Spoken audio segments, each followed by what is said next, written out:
Hi, this is Chris McKaylee, and in today's video podcast, I pose the question whether the public can be excluded from legislative committee hearings or floor sessions.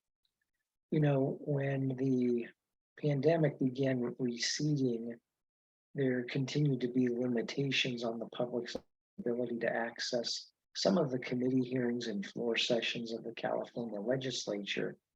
And so I wanted to take a look at whether these limits on public participation are permissible.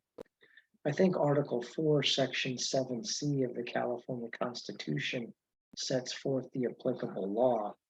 And here, Section 7C1 says, except as provided in paragraph 3, the proceedings of each house and the committees thereof shall be open and public.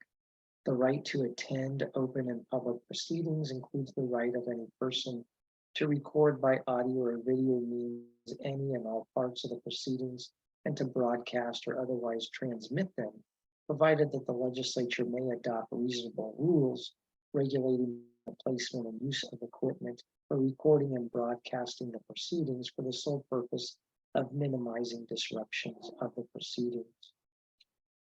Subdivision 2 says, commencing January 1 of the second calendar year following the adoption of this paragraph, the legislature shall also cause audio-visual recordings to be made of all proceedings and shall make these proceedings public through the internet within 24 hours after the proceedings have been recessed or adjourned for the day.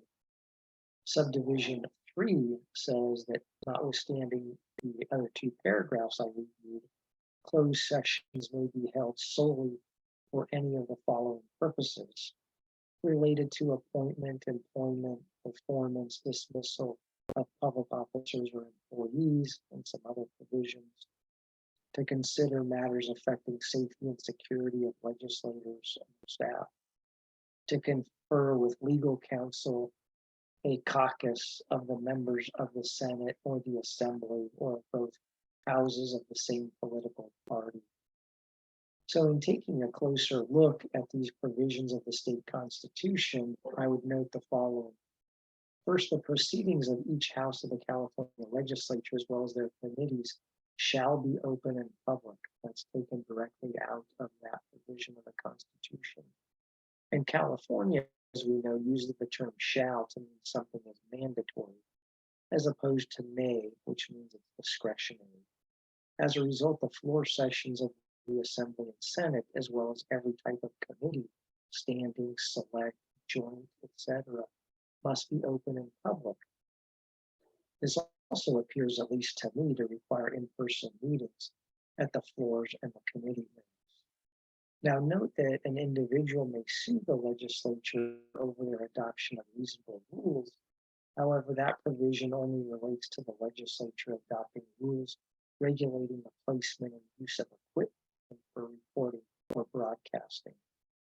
Now, second, the Constitution provides a right to attend open and public proceedings of each house, meaning of both the Assembly and of the Senate, as well as their committees. This also appears to require in-person meetings for the floors and all committees, and for those floor sessions and committee hearings to be open to the public, with all of the legislative activities taking place in public for floor sessions or committee hearings. Third, despite these affirmative statements of open and public meetings of the legislature, there are 4 types of closed sessions that may be held for specified purposes, including employment, safety, legal proceedings, and then, of course, there's a separate exemption from the open and public meeting requirements for a legislative caucus, meaning those of the same political party. So does the legislature have the authority to exclude the public from legislative proceedings, such as floor sessions or committee hearings? Well, we reviewed these provisions and the answer isn't abundantly clear from these provisions of the state constitution. Now, obviously, there are capacity limitations, such as physical limits on the size of the Assembly gallery, the Senate gallery, all the different Senate and Assembly committee hearings. There are also limitations imposed by the state fire marshal. And of course, members of the general public could be excluded if they were violating the law, such as engaging in illegal or criminal activities. And as we experienced during the time of the pandemic for health reasons, there undoubtedly could be some reasonable limitations imposed on members of the public being able to physically access an otherwise open and public floor session, committee hearing, etc. As a result, recent history suggests that so long as a limitation or exclusion is reasonably being imposed upon all members of the public generally, it would appear to be consistent with Article 4, Section 7 of the California Constitution.